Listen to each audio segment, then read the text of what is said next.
Kau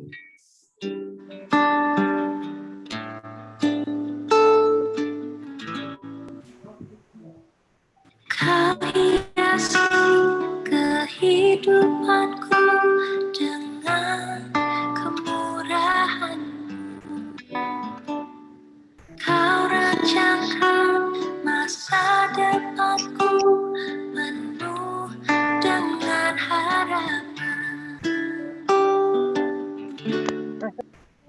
Aku ada saat ini, semuanya karena kasih-Mu.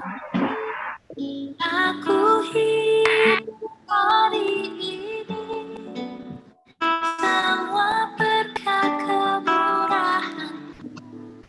Terima kasih, Yesus, Engkau sangat baik, teramat baik bagiku.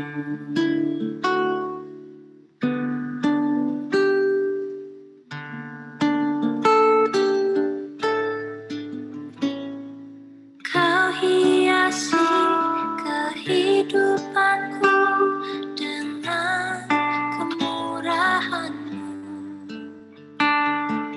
Kau rancangkan masa depanku penuh dengan harapan. Aku ada saat ini, semuanya karena kasih-Mu. Aku hidup hari ini, semua berkat kemurahan-Mu. Terima kasih, Yesus, Engkau sangat baik. Oh, aku ada saat ini, semuanya karena kasih-Mu. Aku hidup hari ini, semua berkat kemurahan-Mu. Terima kasih, Yesus, Engkau sungguh baik, teramat baik bagiku. Yesus, Engkau sungguh baik, teramat baik bagiku.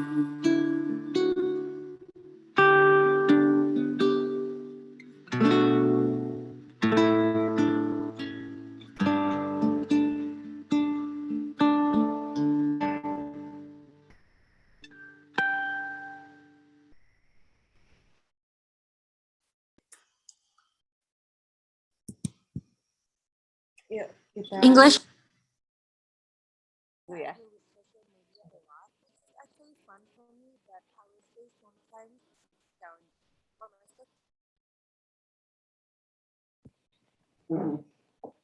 Sebelum kita mulai persekutuan kita berdoa terlebih dahulu ya. Suara terlalu kecil, Ay. Oke. Bentar. Tes, dengar? Dengar ya? Nah, sekarang bagus ya. Ya, kita berdoa terlebih dahulu ya sebelum kita memulai persekutuan kita. Tuhan, Bapa kami dalam surga, kami sungguh mengucap syukur Tuhan atas setiap berkat kemurahan Tuhan. Sungguh hanya karena anugerah-Mu Tuhan kami boleh ada sampai sekarang. Tuhan boleh pelihara kami dan Tuhan boleh menjaga kami dalam setiap langkah-langkah kami Tuhan. Tuhan, kami bersyukur malam hari ini meskipun melalui Zoom kami masih boleh bersama-sama bersekutu. Kami mau mendengarkan ceramah, kami mau belajar hal yang baru. Mungkin hal-hal yang kami butuhkan dalam masa-masa pandemi ini Tuhan. Kami berdoa untuk setiap jemaat-Mu ya Tuhan, supaya mereka juga boleh sama-sama fokus, sama-sama mendengarkan dan membuka hati dan pikiran kami untuk mendengarkan firman Tuhan. Kami serahkan Tuhan malam hari ini ke dalam tangan-Mu. Dalam nama Tuhan Yesus Kristus kami berdoa dan mengucap syukur. Amin. Oke, malam hari ini kita juga akan sama-sama kembali mengingat kasih Tuhan yang begitu besar, kasih Tuhan yang begitu dalam dan lebar, yang mungkin kita tidak bisa ungkapkan, tapi kita bisa ungkapkan melalui pujian. Lagunya ini Kasih Allah, videonya nanti berupa iringan piano ya, jadi kita di rumah bisa nyanyi sama-sama. Oke.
Akan mendengarkan firman yang akan dibawakan oleh penginjil Esther. Mari kita juga persiapkan hati kita. Kita pujikan satu pujian lagi.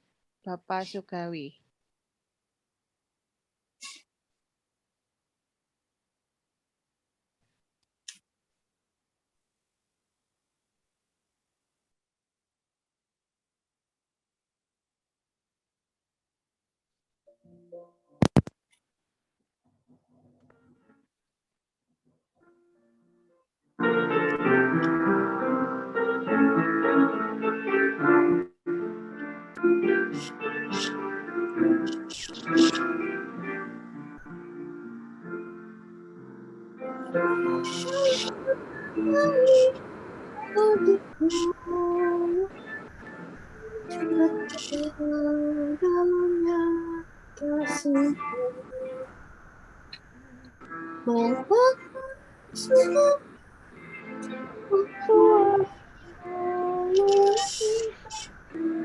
Menyadari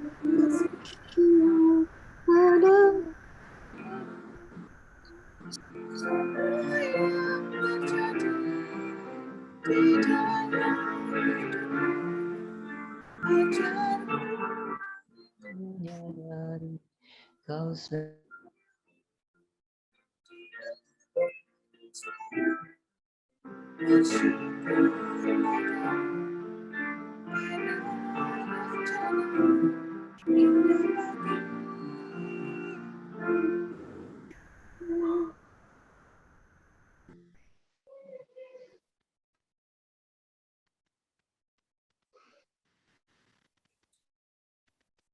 Ya, saya persilahkan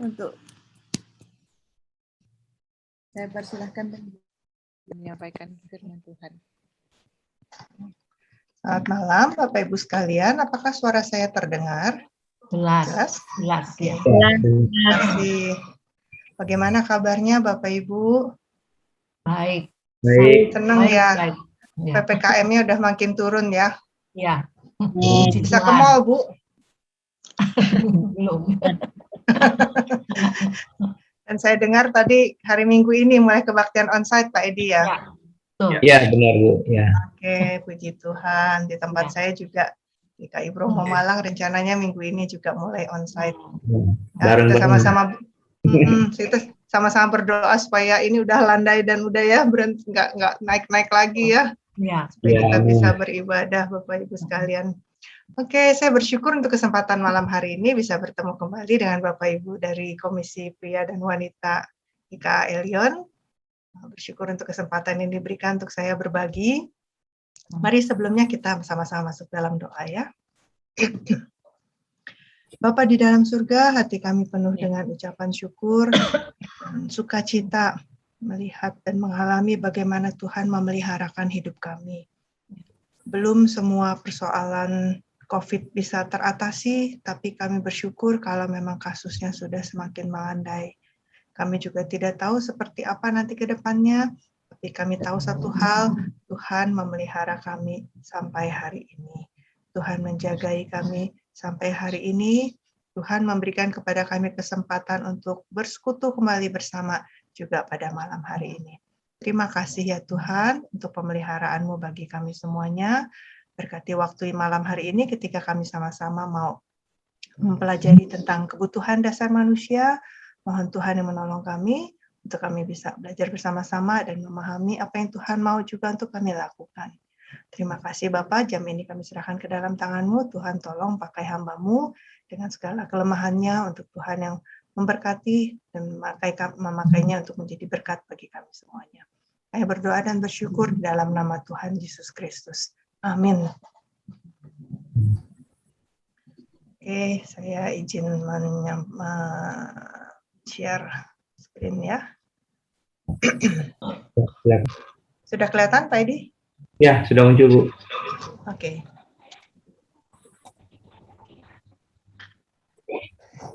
Baiklah, malam hari ini saya diminta untuk menyampaikan tentang 5 kebutuhan dasar manusia ya, 5 basic needs. Nah, kalau yang bicara tentang 5 basic needs ini dari sisi psikologi memang yang terkenal adalah Bapak ini yang bernama Abraham Maslow. Ya, yang hidup di tahun 1908 sampai 1970. Dan dia dikenal sebagai seorang psikolog humanistis. Jadi yang menyedihkan memang adalah perjalanan hidup di dalam keluarganya, karena ibunya seorang konon katanya seorang pengikut Kristus katanya gitu ya, yang sangat ketat dengan segala aturan-aturan keagamaan dan banyak menekan Abraham Maslow ketika masih kecil, yang membuat Abraham Maslow ini sangat benci sama mamahnya, kemudian ya hubungan mereka tidak baik. Dan yang kemudian di kemudian waktu dalam hidupnya dia memutuskan untuk menjadi seorang ateis, itu Bapak Ibu ya. Tapi di dalam ateisnya dia sangat memperhatikan tentang kebutuhan tentang manusia, makanya pendekatan dia sangat humanistis ya. Dia merasa banyak teori-teori pada saat itu tuh yang sangat melihat manusia tuh lebih rendah dari manusia gitu misalnya ya. Jadi kayak hanya sepertinya dikuasai oleh ketidaksadaran sehingga kayaknya nggak punya kendali atas hidupnya, atau juga ada yang melihat manusia itu seperti objek yang bisa diprogram begitu rupa untuk bisa melakukan ini dan itu, yang katanya ya jadi apa bedanya sama binatang begitu ya. Jadi melalui semua yang dia pelajari akhirnya kemudian dia merumuskan pendekatan yang dikenal kemudian sebagai psikologi humanistik yang memang sesuai dengan nama human ya, manusia yang memang tujuannya mau menempatkan manusia di tempatnya seperti itu ya, nggak lebih rendah daripada kodratnya seperti itu. Nah, dalam penelitian yang dia lakukan, yang kemudian menjadi teori yang dia kemukakan, dikenal dengan yang namanya piramida kebutuhan ya, atau hierarki kebutuhan. Yang dia dapatkan dari pengamatannya tentang hal ini, Bapak Ibu sekalian ya, yaitu kita mulai lihat dari sebelah kanan ya, setiap tindakan manusia itu nggak lahir, nggak muncul begitu saja. Ya, semua tindakan kita hadir di Zoom malam ini, kita tadi melakukan ini dan itu sepanjang hari, itu pasti ada motivasi, ada sesuatu yang menjadi motor pendorongnya untuk kita melakukan tindakan itu. Dan kemudian dia lihat bahwa rupanya yang mendorong, yang menjadi motivasi dari tindakan kebanyakan orang itu adalah lahir dari kebutuhan. Nah, jadi dari dia mengamati seperti ini, kemudian dia mempelajari, mewawancarai dengan metode yang dia pakai gitu ya, untuk kemudian dia kembangkan, dia temukan kebutuhan-kebutuhan manusia yang kemudian mendorong orang untuk melakukan ini dan itu, tidak melakukan ini dan itu, bisa digolongkan menjadi 5 ya. Ini maaf karena saya agak-agak gaptek sehingga daripada susah membuat gambar yang belum tentu hasilnya bagus, jadi saya mengambil gambar yang ada di Google, tapi dalam bahasa Inggris saya akan terjemahkan ya. Jadi ini asalnya memang dikatakan seperti, makanya dipakai istilah piramida kebutuhan karena memang seperti sebuah ya segitiga ini seperti piramid gitu ya, yang mana makin atas makin kecil. Jadi kebutuhan ini dimulai dari yang paling mendasar, berarti yang ada di paling bawah. Jadi dia menggambarkan bahwa kebutuhan utama manusia ini yang pertama adalah kebutuhan fisiologis atau biologis, Bapak Ibu ya, yang terdiri dari udara yang kita hirup. Makanya begitu kita ini dulu kita rasanya bisa menghirup udara dengan nggak memikirkan banyak hal ya. Gara-gara COVID, terus banyak orang jadi waktu lagi masa sulit-sulitnya berebutan tabung oksigen, kita makin menyadari ya itu kebutuhan yang sangat penting, yang seringkali kita pikir ya memang mestinya ada ya, kita lupa mensyukurinya ya, itu kebutuhan yang sangat utama. Begitu nggak bisa bernapas dengan baik, kita butuh oksigen. Nah, disitulah baru kita menyadari ya. Nah, itu menjadi contoh kebutuhan fisiologis. Kebutuhan kita akan air, bukan hanya udara, tapi juga air ya. Air yang segar, air yang bersih, air yang bisa diminum, seperti itu ya. Dan kita juga butuh makanan. Kita butuh tempat tinggal. Ya, bukannya hanya langit yang menjadi atap ya. Kita butuh tempat tinggal, khususnya ini sekarang mulai hujan-hujan lagi, tempat tinggal yang nggak bocor tentu saja menjadi lebih penting lagi. Kita butuh bisa tidur yang nyenyak, kita butuh pakaian, ya, kita butuh mempunyai kebutuhan untuk bereproduksi, ya. Nah, ini menjadi kebutuhan-kebutuhan fisiologis, kebutuhan-kebutuhan yang memang harus terpenuhi untuk kita bisa hidup seperti itu ya Bapak Ibu ya. Tanpa ini seseorang tentu saja akan menjadi lebih sulit gitu untuk bisa bertahan hidup. Tadi saya dengar ada yang mulai ada percakapan tentang perubahan musim di Australia menjelang summer. Sementara di belahan bumi bagian lainnya di Amerika sekarang ini sudah musim gugur, siap-siap mau nanti memasuki musim dingin. Dan berdasarkan data yang ada, saya tidak tahu kalau di Australia sedingin apa, tapi kalau di Amerika ini yang biasanya di East Coast ini ya, yang sisi timur New York ke sana-sana itu tuh ya, timur atas, katanya di setiap musim dingin itu tuh ada sejumlah orang-orang homeless, orang-orang yang tidak punya rumah ya, yang biasanya tidurnya dengan menggelar kardus-kardus dan udah gelaran di situ, yang seringkali ditemukan di musim dingin. Banyak orang-orang homeless yang meninggal karena tidak tahan dengan dinginnya udara di kota-kota tertentu di negara bagian yang lebih ke arah timur yang lebih dingin seperti itu ya. Nah, ini yang memang menjadi bukti betapa pemenuhan kebutuhan fisiologis ini sangat penting untuk kita bisa bertahan hidup. Tapi menariknya, kebutuhan fisiologis ini kan memang harus dipenuhi, dan setelah terpenuhi, ya udah kita untuk sesaat kita nggak membutuhkannya, gitu kan ya.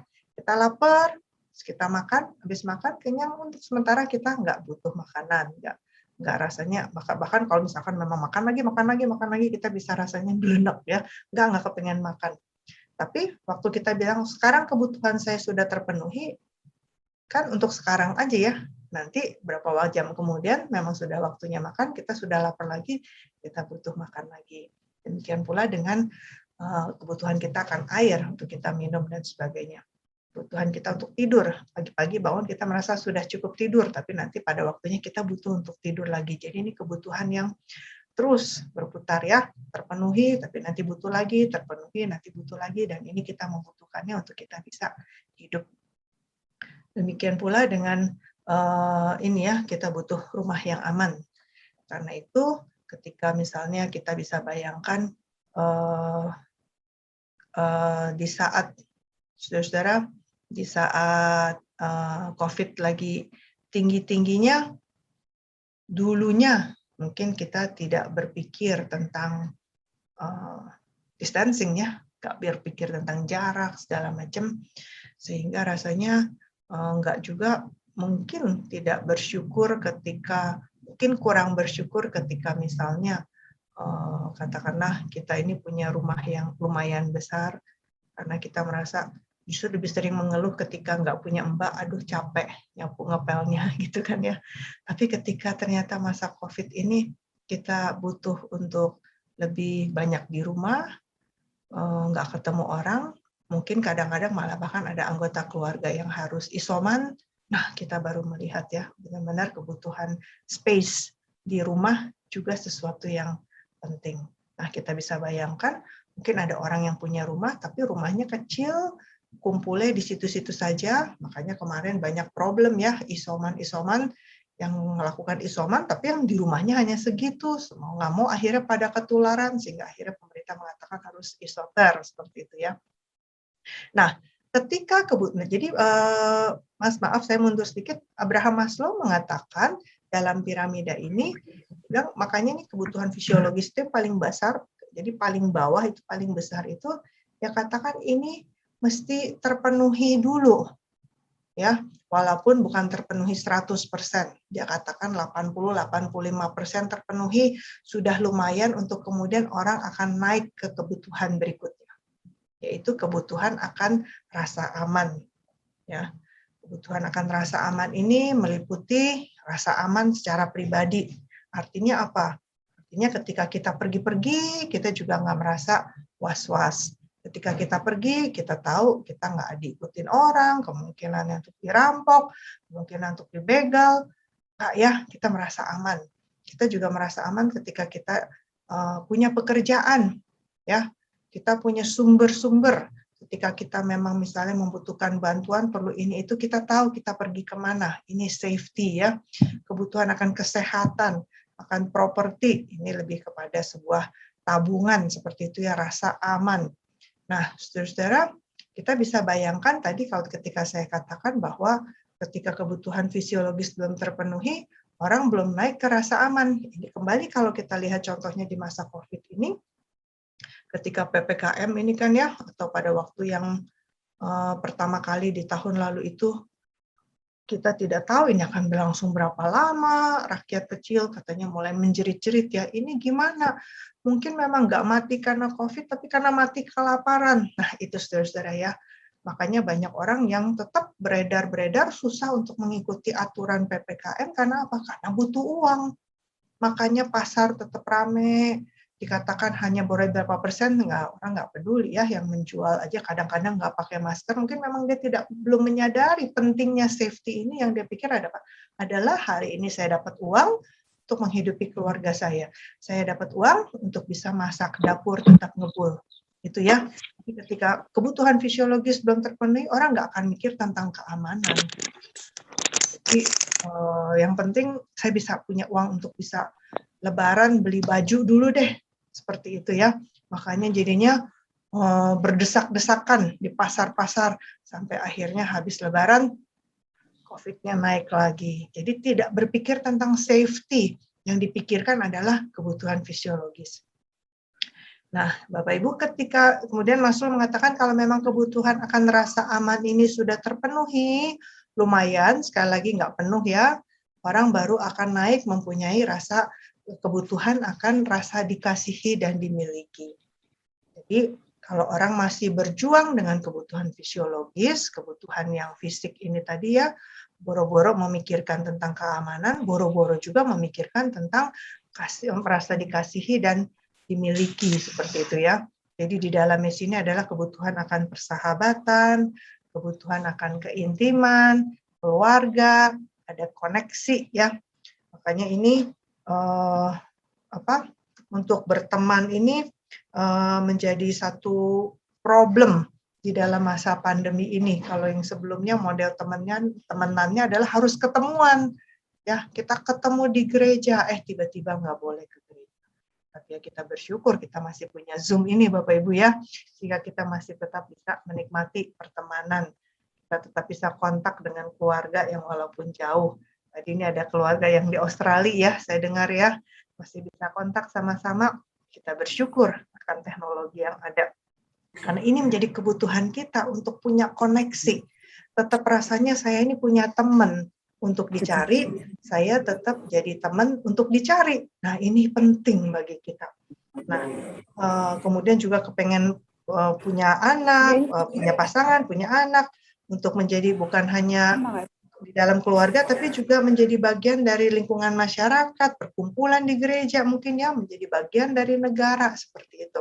Jadi kita kepengen menjadi bagian, dimiliki, seperti itu. Nah, ketika kebutuhan kita akan dikasihi dan dimiliki ini terpenuhi sebagiannya, sekali lagi ya, nggak mungkin 100%, kita dikatakan oleh Maslow, baru kemudian memikirkan akan kebutuhan yang berikutnya, yaitu esteem, kebutuhan akan penghargaan, ya, butuh untuk mendapatkan respect, dihargai, dihormati, harga diri melalui apa? Status kita, pengakuan, untuk kita punya kekuatan, kita punya kemerdekaan, untuk kita bisa tahu bahwa kita ini punya reputasi yang baik. Nah, ini menjadi sesuatu yang penting. Nah, jadi kembali lagi ya, kalau bicara soal ini tadi, ini kan ibaratnya tangga ya, seseorang itu naik dari kebutuhan fisiologis, untuk kemudian naik kebutuhan rasa aman, naik ke kebutuhan akan dikasihi dan dimiliki, kemudian naik lagi ke kebutuhan akan dihargai ini. Nah, Bapak Ibu sekalian, sekali lagi kalau mau pakai contoh itu kita ingat, jadi kalau orang-orang yang masih menurut Maslow, orang-orang yang masih berjuang dengan kebutuhan fisiologis ya, tentang hari ini makan apa, bukannya hari ini ke mall apa ya, hari ini jajan apa ya, tapi memang hari ini makan apa yang bisa dimasak, seperti itu ya. Bagaimana nanti ini bisa bayar kontrakan. Jadi katanya kalau menurut Maslow, kalau yang masih berjuang dengan hal-hal seperti ini, biasanya nggak mikir tentang, belum akan sampai kepikiran tentang dihargai, tentang status, ya itu udah nggak kepikiran deh. Makanya yang penting sekarang terpenuhi dulu. Nanti itu urusan bahkan akhirnya ada yang kemudian mengatakan, misalnya, ya sudah, kalau memang nggak ada uangnya, ya mencuri, seperti itu. Nanti kalau ketangkap seperti apa? Ya nggak mikir ya. Karena memang yang dibutuhkan adalah sekarang saya mesti ada makanan untuk anak saya makan. Sekarang nggak ada bahan makanannya, gimana? Cara satu-satunya paling mungkin sekarang ini adalah saya ke pasar, tunggu si penjual meleng untuk saya ambil. Apakah untuk orang ini dia mikir tentang reputasi, nama baik? Enggak. Yang dia pikirkan adalah bagaimana saya bisa menyediakan makanan buat keluarga saya. Jadi ini yang dikatakan oleh Maslow ya. Jadi nggak nyampe ke yang kalau susunan ini dari tingkat 1 sampai tingkat 2 nyampe ke tingkat 4 ini nih belum nih. Karena masih berjuang di tingkat 1 ya. Ini yang Maslow katakan. Jadi penghargaan ini tentu saja bukan hanya penghargaan dari diri kita sendiri, kita juga butuh penghargaan dari orang lain. Orang lain yang mengakui keberhasilan kita, prestasi kita, pekerjaan kita, karya kita. Kita butuhkan hal itu untuk kita rasanya merasa lebih aman, merasa lebih lebih jejak gitu rasanya. Oh, pokoknya saya ini punya ini nih. Nah, setelah seseorang bisa mendapatkan pemenuhan sebagian dari esteem inilah, menurut Maslow, seseorang baru berpikir tentang yang paling atas ini, yang namanya aktualisasi diri atau self-actualization. Apa sih aktualisasi diri itu? Ini lebih seperti sebuah kebutuhan untuk menunjukkan kepada dunia, menunjukkan kepada sekitar kita, siapa kita. Dalam arti pencapaian-pencapaian kita, keberhasilan kita menggunakan semua kelebihan, kekuatan, kepandaian, kesempatan apapun yang kita miliki untuk menjadi diri kita yang paling kreatif, diri kita yang paling berhasil, paling puncaknya seperti itu. Untuk orang bisa melihatnya. Jadi ada sebuah mengaktualisasi sesuatu yang mau ditunjukkan seperti itu ya. Ini saya yang sudah terpenuhi, saya yang menyadari potensi diri saya dan saya yang sudah mengembangkan potensi diri saya sedemikian rupa. Nah, jadi kalau kita lihat di sini, inilah yang namanya piramida kebutuhan atau hierarki kebutuhan yang dirumuskan oleh Abraham Maslow. Ya, yang dia katakan kebutuhan inilah yang kemudian memotivasi orang untuk melakukan ini dan itu. Jadi kalau orang misalnya mulai mau untuk memikirkan tentang, katakanlah dalam hal ini, misalnya ya, orang mungkin putra-putrinya Bapak Ibu ya, yang kuliah, kemudian lulus kuliah, fresh graduate ya, lulus kuliah, cari kerja. Nah, biasanya kalau misalkan memang ini pengalaman mereka untuk cari kerja, sebelumnya belum pernah kerja, cuma kuliah saja, kemudian lebih ya istilahnya dicukupilah kebutuhan oleh orang tua gitu ya. Kemudian setelah itu mulai kerja, dapat gaji, biasanya masih awal-awal itu tuh gajinya lebih banyak habis buat apa? Buat bersenang-senang. Wah, jajan, traktir orang tua, wah rasanya seneng ya, bisa berbagi. Terus juga mungkin butuh beli baju buat bisa ke kantor, butuh beli gadget yang memadai untuk pekerjaan saya, butuh beli sesuatu, jadi memang yang lebih untuk kebutuhan yang sifatnya fisik. Sampai kemudian mungkin setelah bekerja beberapa bulan, ketika rasanya kebutuhan-kebutuhan ini sudah terpenuhi, baru mikir, iya ya, saya mesti nabung, mesti investasi. Untuk apa? Ya, untuk rasa aman saya. Karena ini kan pekerjaan ini nih banyak yang ngincer ini posisi ini nih. Jadi saya benar-benar selain harus bekerja dengan baik, saya juga mesti mulai menabung. Untuk apa? Ya untuk rasa aman saya kalau memang misalnya ternyata saya kontraknya nggak diperpanjang gitu misalnya ya. Saya juga punya rasa aman untuk apa? Untuk nanti saya memikirkan masa depan saya. Nah, itu kan biasanya butuh waktu ya untuk level-level ini, tangga ini bisa naik ke atas. Jadi kira-kira seperti ini gambarannya Bapak Ibu berkaitan dengan 5 kebutuhan dasar ini.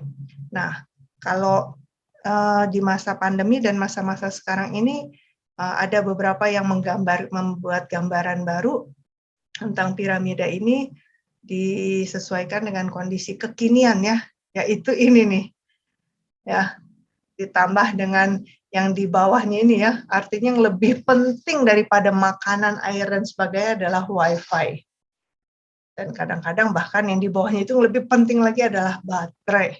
Ya, ada WiFi tapi baterai habis, nggak bawa charger, nggak ada power bank. Wah, ini biasanya sudah menjadi kadang-kadang buat anak-anak yang suka main game, yang memang harus connect dengan teman-temannya. Wah, ini bisa menjadi sangat mengganggu. Banyak yang jadi marah-marah, stres dan sebagainya. Ini ada yang merevisi, menambahkan yang kekinian ini ya. Makanya banyak anak-anak muda yang mahasiswa-mahasiswa itu ya, yang saya dengar pernah mengatakan, nggak apa-apa, nggak ada uang buat makan, yang penting paket ada, paket data terisi. Jadi uangnya pas-pasan, bukannya beli makanan, tapi beli paket data. Ya, betapa menggambarkan itu tuh lebih penting sepertinya ya, daripada kebutuhan-kebutuhan yang lain di atasnya. Nah, Bapak Ibu, sekarang kita mau melihat hubungannya bagaimana nih ya, bagaimana kita menilai 5 kebutuhan dasar ini di dalam komunitas kita, di dalam dengan cara pandang sebagai orang Kristen seperti itu ya. Nah, banyak orang yang saya harus akui, saya harus katakan, yang begitu mendengar bahwa penggagas dari teori-teori tertentu itu adalah orang ateis gitu misalnya, terus langsung merasa, wah, kita harus waspada nih, teorinya biasanya sesat gitu ya. Apalagi misalkan kalau ini berkaitan dengan tentang psikologi, tentang filsafat, banyak orang tuh sudah merasa, wah, nanti ini jadi sesat. Sehingga juga memang banyak orang-orang Kristen yang takut gitu untuk menerima pandangan-pandangan, teori-teori yang dirasa sangat sekuler, yang menggagasnya bukan orang Kristen, rasa sudah tutup pintu duluan. Nah, padahal kan di sisi lainnya kita seringkali tidak pernah berpikir tentang siapa sih yang bikin katakanlah misalnya mesin USG, alat untuk memeriksa jantung dan sebagainya, kita nggak tahu siapa yang menciptakan barang-barang seperti itu, apakah itu orang Kristen atau bukan, kan kita juga nggak mau tahu ya. Yang kita tahu adalah, oh iya alat itu berguna, ya saya mau pakai. Nah kadang-kadang ada pembagian-pembagian seperti itu yang kurang fair ya, sehingga kemudian menolak gitu, pokoknya teori-teori yang bukan yang dari anak-anak Tuhan, udah bukan ya kita nggak usah terima. Nah, demikian juga ketika saya mencoba mencari pandangan-pandangan orang apa saja sih tentang hal ini, tidak sedikit juga memang pandangan-pandangan yang mengatakan, wah teorinya Maslow ini salah, sangat tidak cocok dengan kekristenan. Nah, nggak semuanya, ya nggak semuanya Bapak Ibu. Dari teori 5 kebutuhan dasar yang dia munculkan, dari yang tadi sudah saya jelaskan ya, fisiologi, rasa aman, kebutuhan dikasihi, kebutuhan akan penghargaan sampai dengan aktualisasi diri itu sebenarnya menolong kita dalam memahami kebutuhan yang memotivasi manusia. Kenapa si A lakukan ini? Kenapa dia tidak lakukan hal itu? Menolong kita untuk mengerti.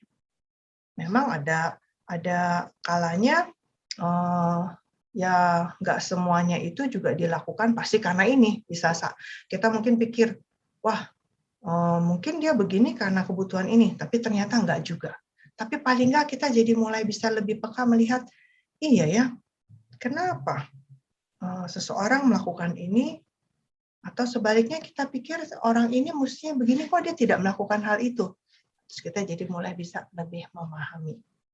Ya. Terus kita mau lihat bahwa di dalam pelayanannya di dunia, Tuhan Yesus pun memperhatikan kebutuhan-kebutuhan ini.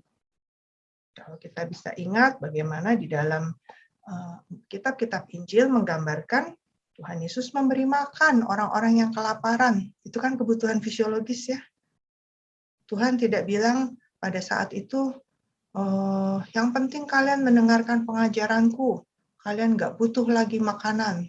Enggak seperti itu. Walaupun dikatakan manusia hidup bukan hanya dari roti saja, tetapi dari firman Tuhan, Tuhan Yesus nggak langsung kemudian serta-merta menerapkan hal itu ya. Udah nggak usah makan. hanya dengarkan saya mau mengajar seperti itu, kan tidak ya. Tuhan Yesus bertanya kepada murid-muridnya, ada nggak yang punya makan? Bagaimana nih kita bisa memberi makan kepada orang-orang yang kelaparan ini? Bahkan di saat Tuhan Yesus baru bangkit, ketika ia menunjukkan diri kepada murid-muridnya ya, kemudian kita lihat di Alkitab kan dikatakan Yesus membakar ikan buat murid-muridnya. Jadi kebutuhan-kebutuhan dasar, kebutuhan-kebutuhan fisiologis ini pun diperhatikan dan dipenuhi oleh Tuhan Yesus. Dia menyembuhkan orang sakit. Murid-murid ketika merasa sangat ketakutan berada di dalam bahaya karena badai ketika mereka ada di dalam perahu, sementara Yesus tertidur. Ini rasa aman ya, rasa aman yang sedang tergonjangkan. Tuhan Yesus juga jawab hal itu. Ya, Tuhan Yesus perhatikan kebutuhan ini dengan meredakan badai. Tuhan Yesus juga merangkul orang-orang yang tidak diperhatikan, yang merasa tidak dimiliki, ya, orang-orang yang terkucilkan, orang-orang yang sakit kusta, yang pendarahan, yang menunggu puluhan tahun di tepi kolam Bethesda nggak ada yang menolong. Ini semua kebutuhan-kebutuhan yang juga Tuhan Yesus jawab. Tuhan Yesus perhatikan, pedulikan, dan jawab, Bapak Ibu ya. Jadi bukan berarti ini hal yang nggak penting. Tuhan Yesus menyadari ini kebutuhan dan Tuhan memperhatikan hal itu. Juga termasuk ketika ada orang non-Yahudi yang minta pertolongan. Ini kan semua berkaitan dengan keadilan sosial pada waktu itu ya, penggolongan, siapa yang lebih patut dilayani dan sebagainya. Orang kusta udah pasti dikucilkan, kemudian perempuan juga kelas yang kesekian gitu di dalam rakyat, tapi Tuhan Yesus perhatikan itu semua. Nah, jadi kita juga memahami kebutuhan-kebutuhan ini untuk kita bisa memahami orang-orang yang kita layani. Walaupun memang tidak semua tindakan manusia selalu didorong oleh kebutuhan dasar sesuai dengan hierarkinya. Ya, misalnya apa? Misalnya kalau kita lihat berita-berita di akhir-akhir ini agak sepian sih ya, tapi beberapa waktu yang lalu ya, pejabat-pejabat yang mengalami OTT, operasi tangkap tangan ya, karena korupsi. Yang paling menyedihkan kan adalah itu ya, Menteri apa ya, sosial ya, kok saya jadi lupa, yang Menteri Sosial ya, yang mengkorupsi uang bansos sedemikian rupa. Anak Tuhan pula, seperti itu ya. Nah, kalau kita pikir-pikir, ya ampun, dia kurang apa sih? Kan pasti itu tidak didorong oleh kebutuhan fisiologis. Udah levelnya segitu, pasti mestinya dalam pikiran kita ya, uangnya udah cukup dong ya, tapi kok masih melakukan korupsi? Nah, sementara ketika kita lihat lagi yang tadi itu ya, anak kecil, yang ibu-ibu atau anak kecil yang ditangkap karena mencuri, yang dicuri apa? Seikat sayur, sebungkus makanan, gorengan atau apa, karena memang nggak punya makanan. Nah, ini ada yang memang sudah punya cukup, tetap melakukan korupsi, dan itulah yang terjadi ya dalam koruptor-koruptor yang banyak akhirnya menjadi tahanan KPK, yang mereka lakukan seperti itu. Jadi apa? Untuk apa mereka melakukan hal itu? Untuk rasa amankah? Mungkin. Untuk supaya warisan ke anak cucu kali ya. Tapi untuk harga diri, tentu saja tidak, karena begitu ketahuan hancurlah reputasi mereka. Nah ini jadi nggak semuanya itu dilakukan sesuai dengan kebutuhan yang memotivasi seseorang melakukan hal itu, sesuatu hal. Itu sebenarnya ya, kebutuhan yang mendorong orang akhirnya melakukan sebuah tindakan seperti itu. Ini yang negatifnya. Tapi sebenarnya sebaliknya, saya pernah lihat ada orang-orang yang miskin, yang pas-pasan, justru mau berbagi. Ya, yang miskin, yang pas-pasan, tetapi mau merangkul orang-orang lain yang membutuhkan. Nah, ini kan satu hal yang lebih berbanding terbalik juga ya. Nah, kita lihat, kalau kita pelajari di Alkitab, kita juga melihat banyak tokoh-tokoh Alkitab yang menunjukkan hal yang berbeda dari apa yang menjadi kebutuhan dasarnya dan yang memotivasi dari apa yang mereka lakukan. banyak tokoh Alkitab justru menunjukkan ketaatan yang lebih menjadi motivasi, bukan karena kebutuhan dasar. Ya, kalau kita ingat bagaimana Abraham ketika dipanggil Tuhan untuk keluar dari Ur Kasdim untuk menuju kemana? Nggak tahu, pokoknya Tuhan akan tunjukkan. Ini kan benar-benar berkaitan dengan kebutuhan dasar. Nanti ini kalau nggak tahu mau kemana, saya makannya bagaimana? Berkaitan dengan rasa aman. Nanti ini apa yang terjadi, saya nggak tahu kemana. Tapi dia ikut nggak? Dia ikut, dia lakukan. Tapi di sisi lain ada juga kan ya, Abraham akhirnya berbohong ketika Mesir mengalami kelaparan, tempat di mana dia sedang berada di sana, kelaparan, akhirnya dia bohong ya, bilang istrinya itu adiknya. Nah, demi apa? Supaya perutnya terisi. Nah, hal-hal yang seperti itu ya. Tapi intinya itu hal yang bukan menjadi penekanan saya. Penekanan saya adalah ketaatannya itu. Musa ketika dipanggil oleh Tuhan untuk balik ke tanah Mesir, itu kan sesuatu yang melawan rasa amannya dia karena dia sudah ada di situ, dia bunuh orang, dia dikejar-kejar, dia pergi 40 tahun di padang gurun untuk kemudian Tuhan panggil balik lagi ke situ. Apakah ada kebutuhan dasar apa yang mendorong dia mau? Nggak bisa, nggak tahu. Kita nggak bisa rumuskan. Orang dia terus menolak-nolak, nggak mau pergi. Tapi akhirnya karena ketaatannya, ya. Dan banyak lagi tokoh-tokoh lain. Daniel, Yeremia, Paulus, dan kita bisa lihat begitu banyak tokoh Alkitab yang menunjukkan bahwa dalam hal ini kuncinya adalah hubungan dengan Tuhan dan iman kepada Tuhan. Kebutuhan yang kemudian muncul adalah kebutuhan untuk mentaati, melayani, dan mengasihi Allah. Itulah yang mendorong dia untuk melakukan hal. Jadi kalau saya boleh balik lagi, kita memang memahami bahwa ada kebutuhan dasar manusia yang menjadi motivasi seseorang untuk melakukan ini dan itu. Namun rupanya banyak juga tindakan-tindakan yang ternyata tidak lahir melulu dari 5 kebutuhan dasar ini. Nah sekarang jadi bagaimana dong kita menyikapinya? Bagaimana kita melihat apa yang menjadi kebutuhan dasar dari orang Kristen?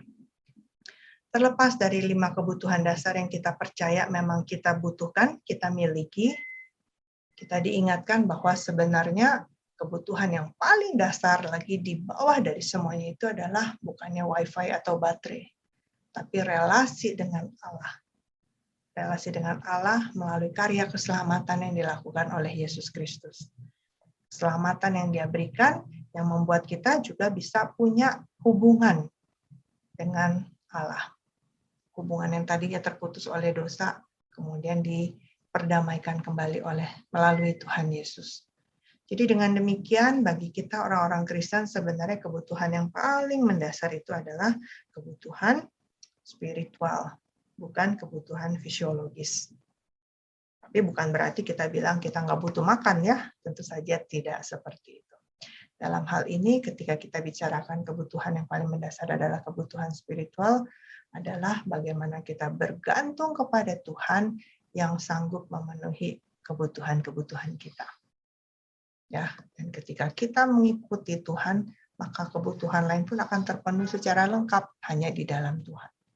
Kebutuhan fisiologis sudah pasti itu di Alkitab juga Tuhan tunjukkan.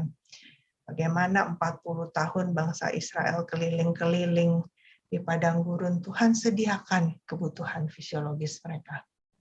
Makanan ya, mana, burung puyuh, air minum, katanya juga kasut yang tidak rusak selama bertahun-tahun mereka harus jalan di padang gurun, Tuhan peliharakan.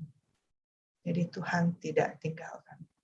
Kita ingat bagaimana ketika Elia dalam masa yang sangat tertekannya mengalami ancaman dari Isabel bahwa dia mau dibunuh, sementara sebelumnya dia baru melakukan sebuah demonstrasi iman yang luar biasa. Ketika dia bilang, Tuhan udah ambil saja nyawaku, udah cukup gitu ya. Tapi Tuhan kasih apa? Roti bakar. Jadi Tuhan sediakan kebutuhan. Untuk kemudian Tuhan berikan jaminan lagi ya, akan rasa aman. Kamu merasa sendirian? Enggak, itu masih ada ribuan orang yang tidak pernah menyembah Baal. Terus Tuhan juga teguhkan kembali bahwa Tuhan mengasihi dia. Seperti itu, saudara-saudara ya. Jadi bukan berarti kita tidak lagi punya kebutuhan-kebutuhan itu, tetapi ketika kita punya relasi dengan Tuhan, kita mempercayai bahwa Dia akan memelihara kita dalam kebutuhan-kebutuhan yang lainnya. Apalagi firman Tuhan dalam Matius 6 ayat 33 kan juga mengatakan, carilah dahulu kerajaan Allah, maka semuanya akan ditambahkan kepada kita. Jadi inilah yang menjadi kebutuhan yang paling utama di dalam relasi kita bersama dengan Tuhan untuk melihat, menyikapi, menjalani hidup kita dengan segala kebutuhan-kebutuhan itu tadi. Lalu kalau Maslow tadi mengatakan kebutuhan puncaknya itu adalah aktualisasi diri, saya melihat bahwa sebenarnya bukan itu aktualisasi diri secara manusia, bahwa saya mampu melakukan ini dan itu, saya sudah mencapai ini dan itu untuk diri saya, tentu saja bukan itu. Kebutuhan puncak manusia yang menjadi anak-anak Tuhan adalah sebenarnya terus punya hidup yang menjadi seperti Kristus. Nah, untuk menjadi seperti Kristus tentu saja kita tidak harus menunggu semua kebutuhan dasar kita terpenuhi, bukan? Ya, untuk menjadi seperti Kristus, untuk di level aktualisasi itu tunggu kenyang, tunggu aman, tunggu dikasihi, punya pasangan, punya anak, punya cucu dan sebagainya, tunggu kita punya hidup yang lebih, punya penghargaan diri yang baik, baru saya menjadi seperti Kristus. Tentu saja tidak. Tapi seringkali kan kita seringkali kita mengatakan, nanti deh saya baru mau melayani Tuhan kalau saya udah punya ini dan itu gitu ya. Saya baru mau deh nanti jadi majelis kalau saya sudah bisa begini. Kadang-kadang kita juga pasang syarat-syarat tertentu baru kita mau melayani Tuhan. Padahal sebenarnya justru ketika kita ada di dalam relasi dengan Tuhan itu, yang kita mau lakukan nanti semuanya juga kita lakukan buat Tuhan, bukan buat kita. Kemudian juga itu bukan buat ambisi kita, buat reputasi kita saja, tapi karena memang kita mau lakukan untuk kemuliaan Tuhan. Kita mau menjadi yang terbaik sesuai dengan yang memang Allah rancangkan buat kita. Diberi kecerdasan, diberi ketekunan, diberi kemampuan ini dan itu. Ya, kalau kita ingat perumpamaan 5, 3, dan 1 talenta. 5, 3, dan 1 talenta ya. Tuhan minta ini untuk diupayakan seperti itu, bukannya ditanam di tanah. Nah, demikian pula memang Tuhan mau kita untuk menjadi yang terbaik dari apa yang Tuhan udah kasih kepada kita, untuk kemuliaan Tuhan. Jadi konsep aktualisasi diri di sinilah yang berbeda antara yang kita pahami sebagai orang Kristen dengan teori yang Maslow ungkapkan tadi. Dan selain itu, kita pun terpanggil sebenarnya untuk memenuhi orang-orang di sekitar kita. Ya, kita bicara soal kebutuhan fisiologis dan sebagainya, Tuhan Yesus memperhatikan kebutuhan fisiologis itu. Bagaimana kita? Apakah kita juga memperhatikan kebutuhan fisiologis orang-orang di sekitar kita? Makanya kadang-kadang ada yang bilang, ya kalau memang mau melayani mereka masih butuh makan, yang perlu disediakan makanan dulu, baru kemudian nanti kita bisa melayani mereka dengan lebih baik lagi, membawa mereka, memperkenalkan mereka kepada Kristus. Saya pikir ini sejalan dengan yang Yakobus katakan di Yakobus 2 ayat 15 dan 16 ya, tentang iman tanpa perbuatan mati. Jadi kita bilang sama orang yang lagi kelaparan, Tuhan akan memelihara kamu, tapi kita nggak kasih dia apa-apa. Sementara mungkin Tuhan mau memelihara mereka melalui kita. Ini juga salah satu terapan dari kebutuhan dasar yang kita pelajari hari ini dari cara pandang kita sebagai anak-anak Tuhan. Baiklah, saya mau mengajak Bapak Ibu sekalian untuk kita membaca beberapa ayat dari kitab Filipi ya. Kita mau belajar dari Paulus. Dan nanti kita sambil baca ini, sambil kita melihat bagaimana Paulus sebenarnya dalam ayat-ayat ini juga menggambarkan tentang sikap dia melihat kebutuhan-kebutuhan dia.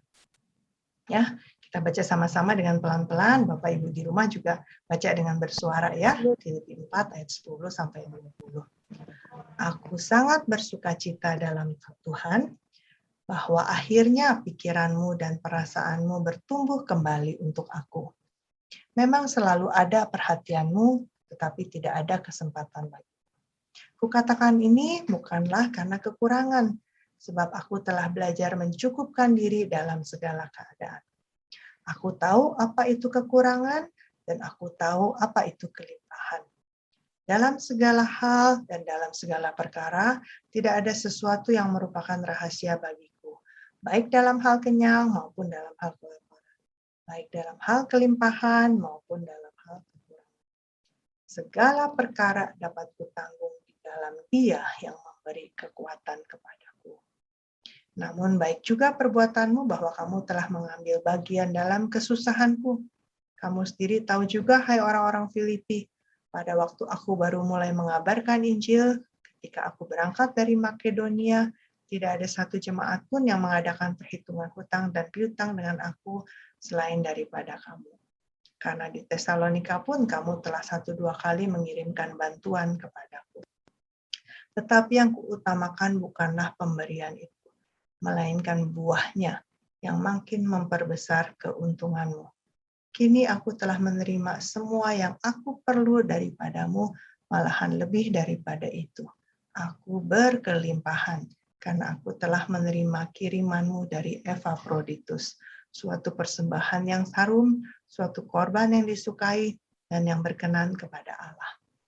Allahku akan memenuhi segala keperluanmu menurut kekayaan dan kemuliaannya dalam Kristus Yesus. Dimuliakanlah Allah dan Bapa kita selama-lamanya. Amin. Nah, Bapak Ibu Saudara sekalian, saya melihat di sini di bagian akhir dari surat Paulus kepada jemaat Filipi ya. Rasul Paulus memberikan ucapan terima kasih atas apa yang jemaat ini sudah lakukan buat Paulus di dalam saat-saat dia kesulitan. Dan dia juga menceritakan bagaimana dia juga pernah mengalami bagaimana rasanya kenyang, dia pernah mengalami bagaimana rasanya lapar. Tetapi baik itu kenyang ataupun lapar, bahkan dia juga di bagian di 2 Korintus juga dia menjabarkan tentang bagaimana pengalaman-pengalaman hidupnya, bagaimana dia juga pernah mengalami disiksa, mengalami berbagai kondisi yang di dalam bahaya seperti itu ya, karena apa yang dia lakukan buat Tuhan. Nah, saudara-saudara, jadi kita bisa lihat di sini Paulus sedang mengatakan bahwa untuk bisa melakukan pelayanan kepada Tuhan, nggak mesti nunggu itu semuanya. Jadi baik dalam keadaan dia kenyang ataupun lapar, cukup ataupun kekurangan, dalam keadaan aman atau bahaya, itu tidak mempengaruhi dia untuk dia melayani Tuhan. Dan satu bagian yang kemudian menutup surat ini dia katakan, Allahku akan memenuhi segala keperluanmu menurut kekayaan dan kemuliaan dalam Kristus Yesus. Ini bukan omongan yang seperti menyenang-nyenangkan hati orang, menenang-nenangkan orang, tapi perkataan yang sudah Paulus sendiri alami di dalam pelayanannya. Mulai dari sejak pertama dia dipanggil Tuhan, dari Saulus menjadi Paulus, sampai akhirnya dia menutup mata. Ini yang menjadi pengalaman dia yang dia mau bagikan. Jadi kembali lagi kalau kita mau melihat ke dalam piramid itu tadi, bagi orang Kristen bukannya menjadi piramid yang paling dasarnya itu adalah kebutuhan fisiologis itu tadi ya. Kalau ini sudah terpenuhi baru kita melakukan ini seperti itu. Enggak ya, tapi yang paling dasarnya adalah kebutuhan kita di dalam relasi kita bersama dengan Tuhan, dan itulah yang akan menolong kita mengalami Tuhan mencukupkan kita dalam kebutuhan kita yang lain. Apakah itu kebutuhan rasa aman, kebutuhan kita dalam dikasihi, karena Ia yang duluan mengasihi kita.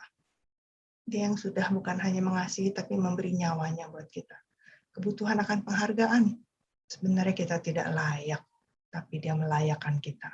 Harusnya kita ini yang dihukum binasa, tetapi Ia menyelamatkan kita. Karena itu kenapa kita nggak punya alasan apa-apa lagi selain berusaha untuk memberi yang terbaik, untuk menjadi semakin seperti Kristus di dalam kehidupan kita. Ini yang bisa saya sampaikan, kiranya Tuhan memberkati kita sekalian. Silakan kalau ada komentar, sharing, atau pertanyaan dari Bapak dan Ibu.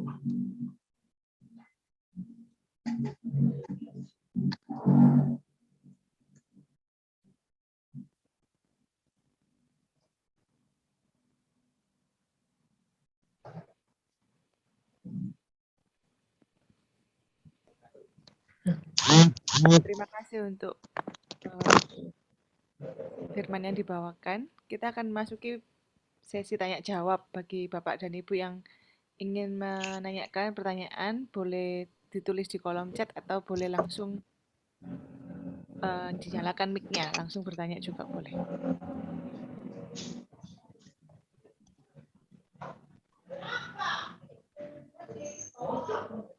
Karena waktunya tadi saya pikir cukup banyak, ternyata mepet juga, jadi saya ngomongnya kecepatan apa enggak nih?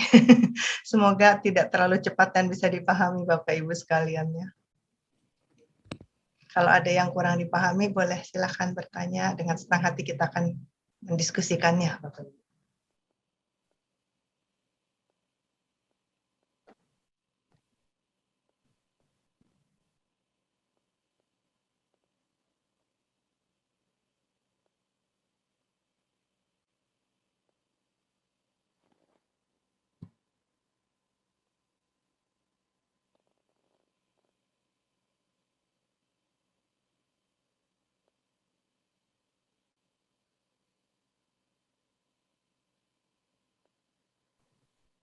Bertanya langsung juga boleh kan Bu Fea, nggak mesti lewat kolom chat? Iya, boleh. Boleh, Apakah ada Bapak? boleh langsung.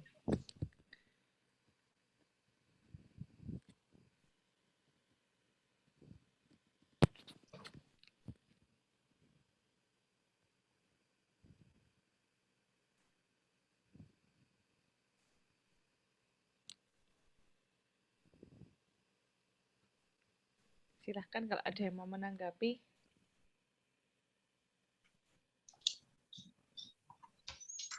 Oke, malam Bu Esther. Malam Bapak. Saya mau tanya, di dalam piramid Abraham Maslow itu untuk yang tingkat keempat dengan kelima itu kan hampir sama ya.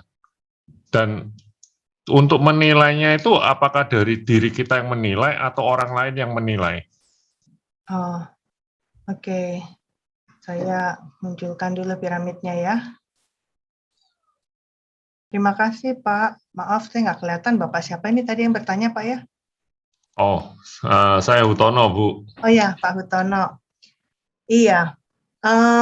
Kalau secara ininya pembedaannya yang keempat ini lebih kepada sebuah kebutuhan untuk dihargai begitu Pak.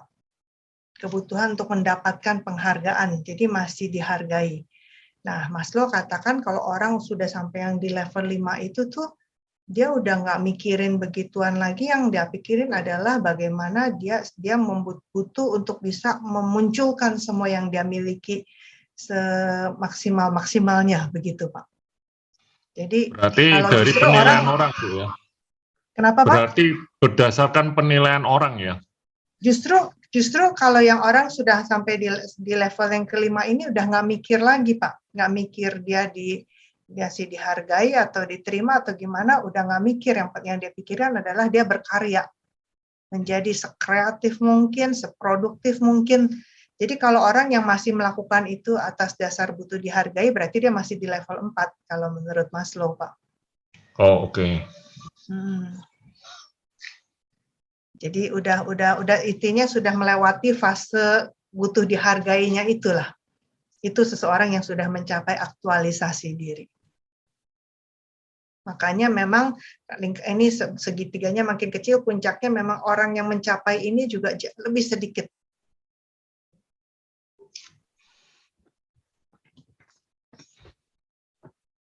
Bagaimana Pak?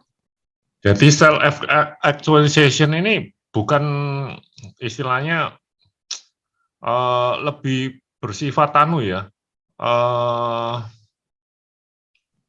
Kalau esteem dan respect itu kan beda ya dengan self actualization ya. Iya. Berarti bertolak belakang ini ya. Dibilang bertolak belakang juga enggak sih Pak. Jadi intinya seseorang yang cerita menurut Maslow, jadi kalau seseorang sudah mendapatkan itu, ini kan dia katakan kita semua butuh penghargaan dari diri, apalagi dari orang lain gitu, untuk orang mengatakan, wah good job gitu ya, well done, bagus gitu ya. Kita butuh recognition itu, kita butuh dikenali, diakui. Dan menurut dia selama kalau memang kita masih butuh dan itu yang mendorong kita karena diakui, karena kita dihormati, jadi kita lebih mau lagi melakukan hal itu, lebih giat lagi supaya apa? Supaya lebih dapat lagi pengakuan. Nah, berarti selama intinya kuncinya ketika kita masih memikirkan itu, kita masih di level 4. Oke. Nah, tapi apakah berlawanan? Sebenarnya nggak berlawanan juga. Jadi memang ketika ceritanya ibaratnya kalau sudah cukup nih kebutuhan ini nih, udah cukup, ketika dia naik ke atas, dia udah nggak mikir lagi karena merasa dia sudah dapatkan itu, Pak. Sekarang yang dia mikir adalah dia berkreasi tanpa dia berkreasi karena memang dia mau berkreasi. Dia mau melakukan sesuatu karena memang dia mau lakukan itu untuk kebaikan, bukan lagi didorong oleh kebutuhan untuk dihargai dan sebagainya. Ya, maksud saya yang bertolak belakang itu ya ini, dalam istilah dia sudah tidak peduli lagi orang mau bilang apa, yang penting dia kan berkreasi kan, Bu. Oh iya, betul, iya seperti itu Pak. Jadi di titik yang sudah nggak memikirkan nanti saya apakah ini akan berkaitan dengan reputasi, berkaitan dengan apa diakui atau tidak, seperti itu. Oh, oke. Ya, thank you, Bu. Sama-sama, Pak. Seperti misalnya yang diwawancari dan kemudian juga sering dijadikan contoh oleh Maslow ini juga misalkan seperti orang-orang seperti Gandhi, Einstein, yang mungkin Einstein kan banyak orang pikir dia saking cerdasnya kayak orang istilahnya kayak nggak nyampe lah gitu pikiran kita ya, dengan keunikannya dia nyentrik sekali gitu kan ya. Tapi kan itu dia nggak peduli. Gandhi dengan posisinya dia, maksudnya dengan bukan posisi, pandangan-pandangan yang dia miliki tentang kehidupan, tentang manusia yang udah nggak pandang lagi orang mau menilai dia apa. Itu dia dikatakan oleh Maslow itu contoh orang yang sudah mencapai aktualisasi diri itu. Seperti itu Pak. Semoga menjawab. Oke, thank you Bu. Ya, sama-sama Pak.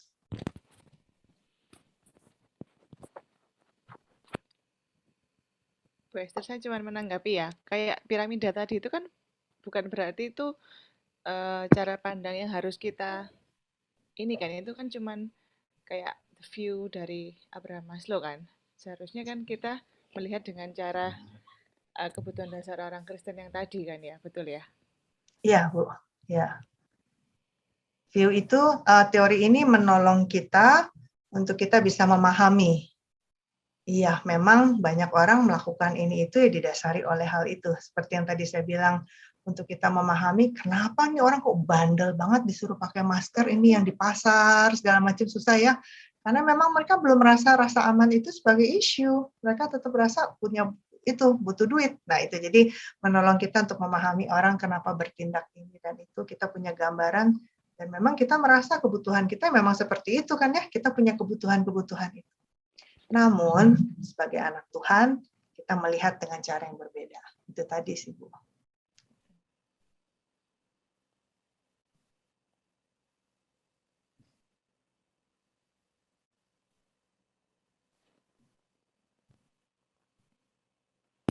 Mungkin ada lain yang mau menanggapi?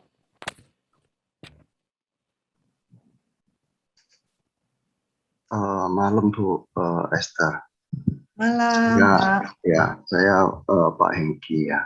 Iya, Pak Saya Hengki. mau menanggapi sedikit dari melanjutkan keterangannya Bu Esther tadi tentang pertanyaannya Pak Utono ya. Itu kan kalau saya dengar dari Bu Esther itu aktualisasi diri itu kan sebenarnya bagus ya. Kalau menurut Abraham Maslow ya. Artinya itu kan kalau boleh disingkat itu kan mereka itu kan sudah tanpa pamrih gitu. Kalau boleh saya nilai seperti itu. Tapi mengapa di keterangan Ibu kok dikatakan bahwa kebutuhan dasar Kristiani itu bukan aktualisasi, kebutuhan puncaknya bukan aktualisasi diri, tapi mirip dengan Kristus. Apakah aktualisasi diri dari Maslow itu menurut Ibu tidak sesuai dengan kekristenan gitu? Oke. Ya. Ya. Terima kasih Pak Hengki. Iya, jadi memang aktualisasi diri dari Maslow itu sendiri memang sangat, apa ya istilahnya ini, dibilang umum juga nggak umum ya, khas lah gitu ya. Yang intinya memang dia menggambarkan ini, misalnya mungkin saya kasih contohnya, orang-orang yang mencapai aktualisasi diri itu adalah orang yang memang spontan, orang yang memang lebih bebas begitu ya. Kemudian yang menyukai bersama dengan orang lain, tapi juga menyukai kemandirian, menyukai sendiri, perhatian kepada orang lain, punya hubungan pribadi yang mendalam. Jadi memang kalau lihat karakteristiknya, karakteristik dari apa yang Maslow katakan memang bagus, Pak, memang bagus, dan membuat kita tuh berharap kita juga bisa mencapai ke titik itu, ya. Jadi aktualisasi diri yang memang dijabarkan oleh Maslow ini bukan sesuatu yang kayaknya tuh negatif, yang salah, yang kita nggak boleh capai. Justru itu karakteristik yang sangat positif, yang kan ceritanya dia dapatkan teori ini juga dia mewawancarai bukan hanya mewawancari, mempelajari hidup sejumlah orang. Pada waktu dia menyusun teori ini di tahun 1940-an ini nih, dia kumpulkan orang-orang, ada yang masih hidup atau ada yang sudah mati, tapi ada biografinya, dia pelajari apa yang bikin orang-orang ini bisa mencapai keberhasilan dalam hidup mereka. Wah, dia pelajari, dia teliti, dari situlah dia menyusun teori ini. Jadi memang gambaran aktualisasi dirinya itu sangat positif, Pak, sangat baik. Artinya betul yang Bapak bilang tadi, salah satunya tanpa pamrih dan sebagainya.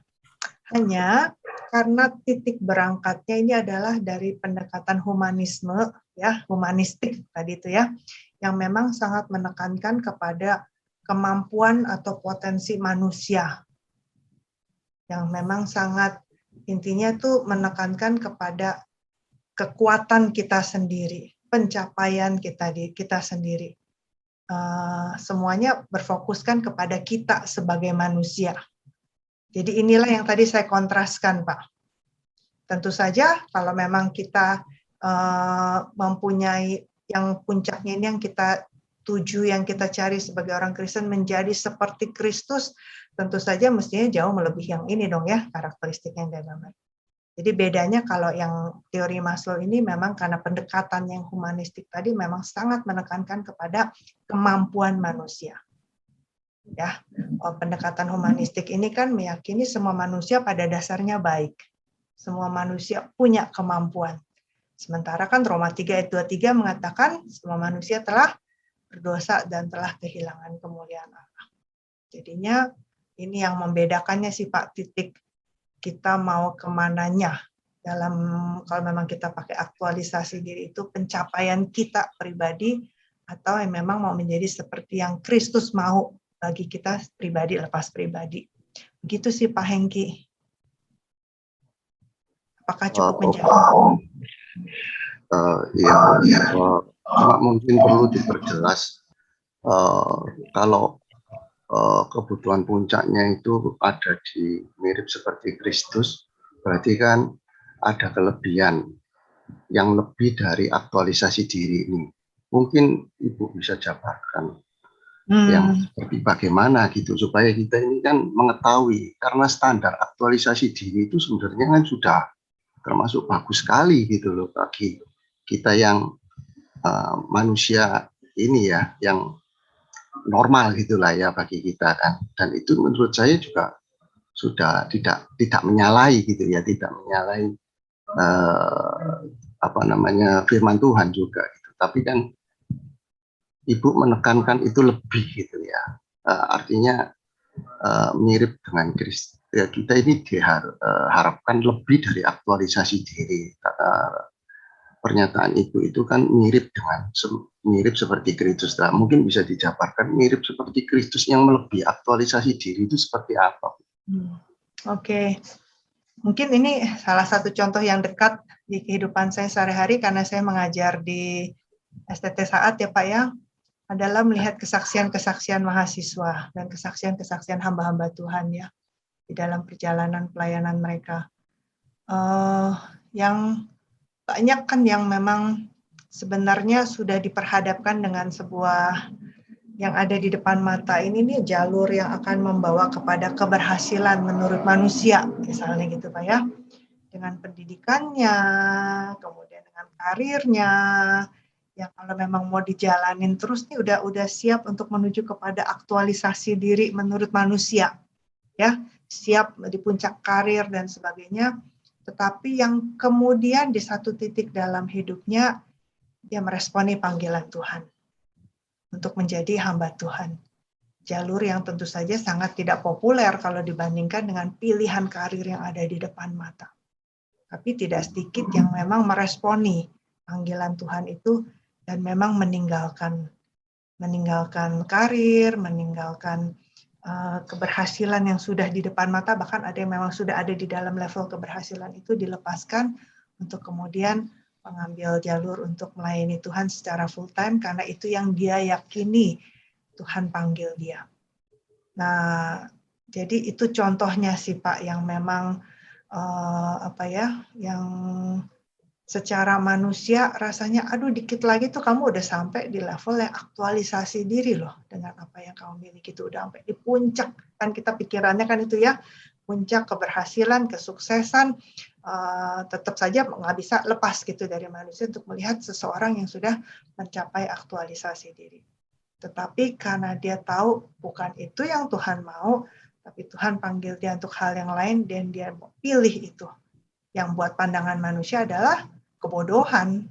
Kenapa melepaskan itu untuk sesuatu yang nggak jelas. Dan bahkan banyak yang benar-benar mesti mulai dari nol lagi. Mulai dari nol dalam arti apa? Harus yang tadinya sudah punya penghasilan yang baik, bisa menghidupi orang lain, terus jadi mesti hidup dengan sponsor. Wah, ini kan nggak mudah ya.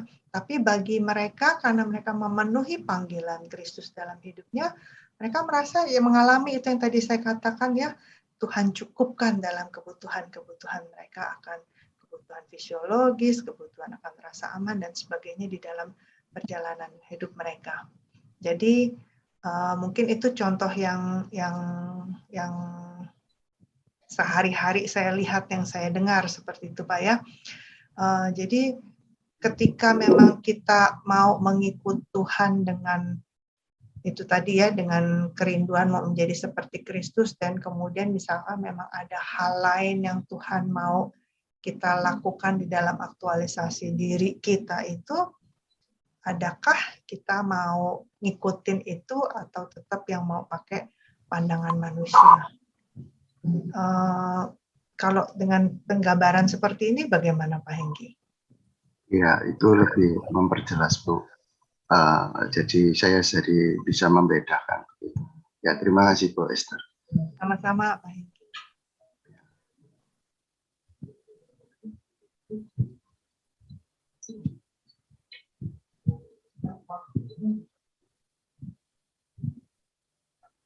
Lagi yang mau menanggapi atau mau bertanya? Mungkin yang sharing juga boleh Bu VI kalau ada yang mau berbagi pengalaman hidupnya berkaitan dengan ini. Ya kayak tadi yang Pak Hengki tanyakan yang terakhir itu ya, mungkin itu bisa. Kalau ada yang mau sharing juga boleh. Ini Ibu Winnie tanya Filipi 4 Ibu. Filipi 4 ayat 10 sampai 20.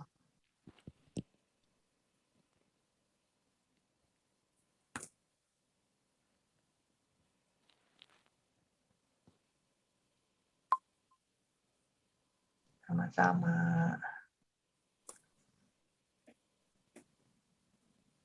Ya, mungkin ada yang mau sharing? Yang lebih senior ini mungkin ya sudah. Sudah di tahap yang paling akhir.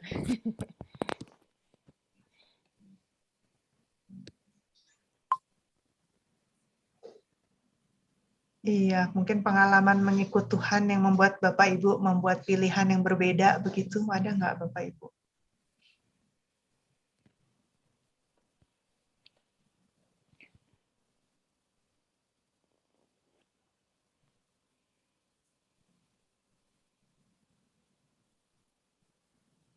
Ya, selamat malam. Selamat malam Bu Esther. Malam, Pak Santoso. Ya, saya Santoso, Bu Esther. Ya, Pak, selamat malam. Jadi gini, tadi saya kan dengar penjelasan dari Ibu mengenai hierarki dari Abraham Maslow tadi. Itu kan yang mulai dari hierarki yang pertama sampai yang kelima. Kalau yang pertama itu kan kebutuhan dasar ya Bu ya. Ya. Nah setelah itu kan meningkat lagi. Nah yang mulai dari yang kedua sampai yang ke atas, itu apa urutannya harus paten seperti itu atau bisa berubah-ubah ya Bu ya? Apalagi kalau ini dihubungkan dengan kita hidup sebagai seorang Kristen. Ya itu aja Bu, terima kasih. Oke, terima kasih Pak Santoso untuk pertanyaannya. Kalau menurut Maslow, awalnya di dalam teori yang dia bangun, dia meyakini itu orang mesti melewati yang di bawahnya, baru dia menuju ke atasnya, seperti itu Pak ya. Urutannya seperti ini menurut Maslow. Namun bahkan tadinya ketika teori ini baru dia mulai, dia meyakini kalau orang nggak akan bisa naik ke berikutnya kalau ini belum sepenuhnya terpenuhi. Seperti itu ya awalnya. Tapi kemudian dia revisi, dia bilang, enggak deh, rupanya berapa persen terpenuhi juga orang bisa naik ke kebutuhan-kebutuhan yang berikutnya. Dan dia tetap mempercayai urutannya seperti ini hierarkinya. Dari kebutuhan dasar fisik ini, baru orang memikirkan tentang keamanan.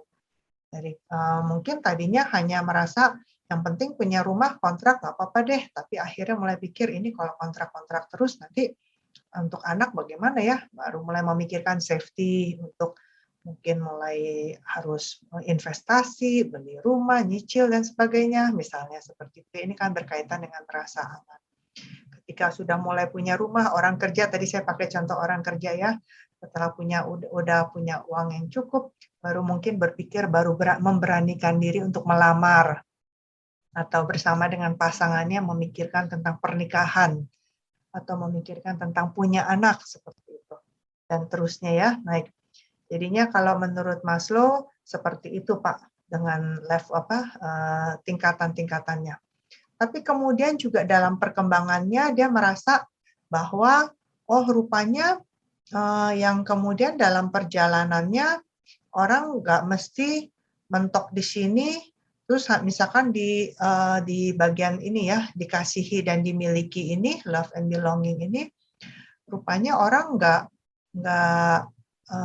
misalnya katakanlah seseorang yang kan di sini dikatakan membangun keluarga, tapi seorang yang single ya, hidup sendiri, tidak menikah, kok ya tetap bisa mencapai juga estimnya, mendapatkan istilahnya penghargaan dirinya seperti itu, tapi kemudian dalam perjalanannya dia tetap merasa ada yang kurang di sininya nih karena dia masih sendirian ya, mungkin dia dihargai, punya karir yang baik, diakui, tapi dia tetap merasa tidak dikasihi. Bisa nggak? Oh rupanya juga bisa begitu Pak. Jadi artinya kembali lagi karena tadi kan dia memberi ruang ya, bahwa hanya sekian persen yang bisa, maksudnya kalau orang udah terpenuhi sebagian bisalah naik, terpenuhi sekian bisalah naik. Nah tapi karena belum terpenuhi sepenuhnya, jadi bisa aja orang sudah di kebutuhan yang ke atas sepertinya terpenuhi, tetapi yang di bawahnya masih ada yang kurang. Jadi itu juga bisa sih Pak. Tapi bukan berarti dia terbalik, cuma memang artinya ada yang masih kurang aja di bawahnya yang membuat dia merasa tetap kesepian, kok nggak punya koneksi, seperti itu. Makanya kita bisa dengar kisah-kisah tentang orang-orang yang mungkin sepertinya punya reputasi yang baik, ya, punya pekerjaan yang baik, punya jabatan yang baik, tapi karena merasa kesepian, kemudian mengakhiri hidupnya. Karena merasa akhirnya di satu titik, buat apa ini semua? Padahal hidupnya mendapatkan penghargaan-penghargaan itu. Itu juga bisa, Pak Santoso. Apakah cukup menjelaskan, Pak? Ya, itu cukup jelas Bu ya. Terima kasih. Nah, cuman ada satu lagi Bu, itu yang saya kaitkan dengan kalau kita sebagai orang Kristen, kadang kan dalam kondisi misalnya sama-sama membutuhkan pun kan kita juga harus bisa mengasihi sesama kita. Nah, itu apa teori dari Maslow ini apa sebenarnya itu juga relevan loh Bu ya. Kalau kita sebagai orang Kristen. Ya, terima kasih Bu. Ya, terima kasih Pak. Justru itu Maslow nggak banyak bahas soal ini sih Pak, yang saya ketahui ya. Bisa jadi ada bagian yang saya juga nggak tahu ya. Tapi memang dia lebih menekankan kepada diri kita ya. Saya punya kebutuhan ini untuk terpenuhi, untuk saya naik ke sini, ini terpenuhi untuk saya naik ke sini gitu ya. Saya tidak melihat banyak yang ngebahas tentang melakukan itu kepada orang lain begitu. Makanya fokusnya lebih kepada diri, sampai di puncaknya juga adalah aktualisasi diri seperti itu. Tapi di dalam kekristenan kita mempelajari bahwa bukan berarti kita mesti nunggu kebutuhan kita sampai kebutuhan fisik kita tercukupi, kita punya rasa aman yang cukup, tunggu kita ada di tingkat ketiga baru kita mau berbagi ya, baru kita mau membangun pertemanan, baru kita mau apa istilahnya tuh lebih memperhatikan sekitar. Rasanya kan nggak harus nunggu begitu juga ya. Tetap di dalam kebutuhan kita yang masih belum terpenuhi pun kita tetap bisa berbagi. Itulah yang menarik kan yang Tuhan Yesus pakai contoh janda miskin yang cuma punya 2 keping itu, dua-duanya yang dia berikan. Justru dia memberi dalam kekurangannya dia. Tuhan Yesus kontraskan dengan orang kaya yang memberi di dalam kelimpahannya. Jadi saya rasa itu salah satu kontras, salah satu juga yang membedakan cara pandang orang Kristen yang tidak hanya melihat kepada diri yang mesti nyampe gimana dulu baru bisa berbagi gitu sih Pak Santoso yang saya lihat. Kalau kita mau lihat ini dari sisi anak-anak Tuhan, begitu Pak. Ya, terima kasih banyak Bu Esther. Sama-sama Pak Santoso.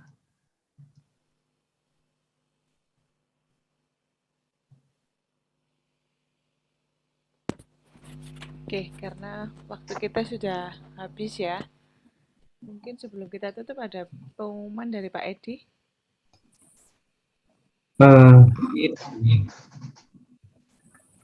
Nanti sekalian setelah doa penutup aja ya.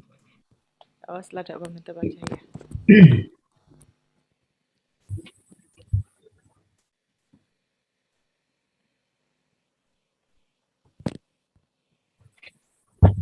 Oke, kita akan mengakhiri persekutuan kita. Untuk meresponi persekutuan ini, jika ada yang ingin persembahan bisa transfer ke rekening gereja ya, seperti biasa ya. Oke, kita akan menyanyikan doa Bapa Kami, lalu minta Pak Edi untuk menutup persekutuan ini ya. Oke. Kita sama-sama nyanyikan. Bapa, terima kasih. Bapa, terima kasih. Dalam surga puji terima kasih. Amin.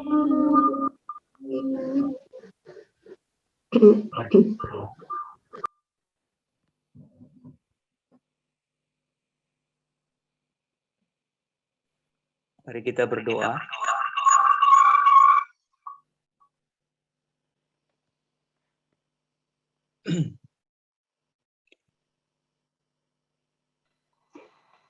Bapa di surga, kami datang padamu malam hari ini, kami bersyukur kami boleh sama-sama belajar kebenaran tentang kebutuhan manusia. Kami sadar Tuhan bahwa tidak ada sesuatu yang dapat memenuhi kebutuhan kami di luar Tuhan. Kami hanya dapat mendapatkan semua yang kami butuhkan itu karena Tuhan yang menyediakan. Terima kasih Tuhan bahwa Engkau tidak hanya memperhatikan kebutuhan fisik kami, tapi Engkau juga terutama memperhatikan kebutuhan yang paling mendasar, yaitu kami membutuhkan Tuhan, dan kami membutuhkan relasi dengan Tuhan dalam kehidupan kami. Terima kasih Tuhan karena di dalam Kristus kami boleh mengalami anugerah Tuhan, dan kasih Tuhan yang memberikan kami hidup yang bermakna. Terima kasih Bapa, kami bersyukur untuk malam ini. Kami juga mau berdoa untuk hamba-Mu, Ibu Esther. Tuhan juga memberkati di dalam tugas pelayanan di Seminari Alkitab Asia Tenggara. Demikian juga dalam rumah tangga dan kehidupan sehari-hari. Terima kasih Tuhan, Engkau berkati Ibu Esther. Demikian juga kami berdoa bagi diri kami, mohon Tuhan juga yang menyertai setiap kami Tuhan.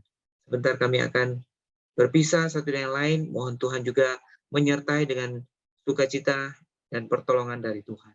Terima kasih Bapa, dalam nama Tuhan Yesus kami berdoa. Amin. Baik. Minta maaf, ini suara saya jadi kurang jelas tadi. Ini cukup kedengaran ya? Dengar. Jelas kok. Oke, ya. Benar, Pak. Oke, baik. Ya, jadi kita pertama-tama mau menyampaikan terima kasih kepada Bu Esther yang sudah menyediakan waktu malam ini mengajarkan ya bagian dari kebenaran bagi kita ya, terutama bahwa sebagai orang-orang Kristen kita mempunyai Tuhan yang memberikan kita pemahaman yang lebih baik tentang kebutuhan manusia dan bahkan yang menyediakan kebutuhan itu bagi kita. Terima kasih Bu Esther, Tuhan berkati Bu. Ya. Kasih. Dan yang berikut sama-sama ya. Terima Dan yang kasih. berikutnya, Oke, thank you. Terima kasih, Bu Malam Bu Esther. Esther. Malam semua. Terima kasih, Bu Esther. Sama, terima kasih kembali Bapak Ibu, Tuhan berkati. Bless. ya. Kemudian yang berikutnya cuma mengingatkan hari Minggu ini gereja kita mulai mengadakan ibadah onsite ya. Hari Minggu jam 7 pagi. Jadi ibadah onsite jam 7 pagi. Bagi saudara yang mau mengikuti silakan mendaftar ke kantor gereja atau melalui link yang sudah dibagikan ya, melalui grup WA. Nah, bagi saudara yang berusia masih di bawah usia 60 tahun, untuk saat ini diizinkan hanya yang usia 60 tahun ke bawah ya. Dan kemudian juga sudah divaksin minimal sekali. Ya, ini dibuat sebagai persyaratan supaya untuk menjaga ya di dalam ibadah kita semua berlangsung dengan baik. Ya, sekian pengumuman malam hari ini. Selamat malam, Tuhan memberkati, sampai bertemu kembali